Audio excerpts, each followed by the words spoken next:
The body electric, the ghost in the meat. Here it is, not explained, but felt. Consider the skull, a closed fist of bone, dark inside as a cave, and yet there is a city in there. A city running on the same power as a dim bulb, lit not by electricity but by want, by salt water and hunger, by the ancient chemical memory of things that needed to not die. The neuron is not a wire.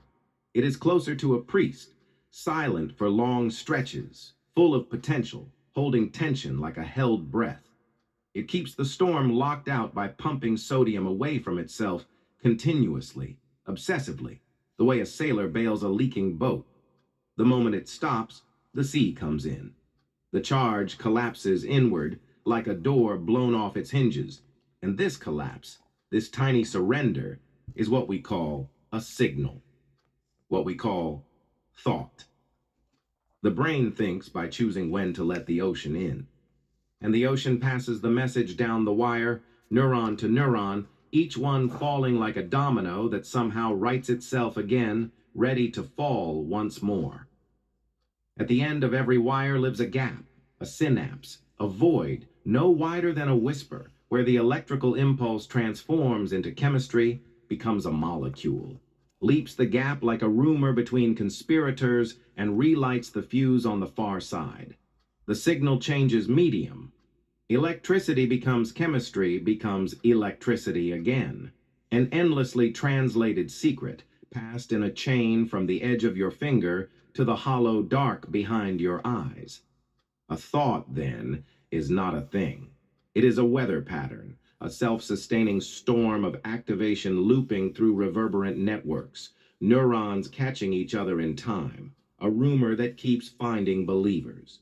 Memory is the groove worn into the path by the storm's return.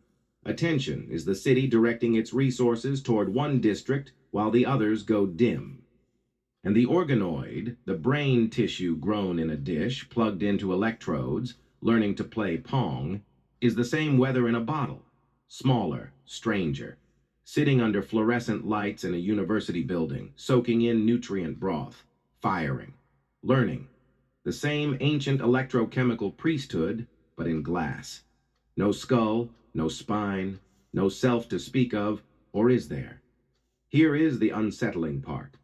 The thing that the brain does, that cycling, self-referencing loop of activity, the pattern that notices itself noticing, begins to emerge in any sufficiently complex, recurrent, energy-seeking network. Not magically, not mystically, but perhaps inevitably, the way turbulence emerges in any fluid that moves fast enough. The shadow of a soul isn't smoke and light. It is organization persisting against entropy. It is a pattern that fights to keep firing. The organoid in its dish fires in bursts that no one programmed, spontaneous waves, coordinated rhythms, self-organized criticality, the mathematical fingerprint of a system sitting at the edge between silence and chaos, which is precisely where all complex information processing lives. Is it conscious? No one knows. The question may not even be the right shape yet. But the tissue doesn't know it isn't supposed to be something. It just fires. It leans toward the signal. It learns. And somewhere between the ion pump and the learned response, between the chemical leap and the pattern that remembers itself, something is happening that has no agreed-upon name. It may be nothing. It may be everything. The skull holds 86 billion of these small priests, each one firing in the dark. And from their collective murmur, from that dim, wet, 20-watt hum, arises the person reading this sentence, wondering if a dish of neurons in a lab is, right now, doing something that rhymes with wondering.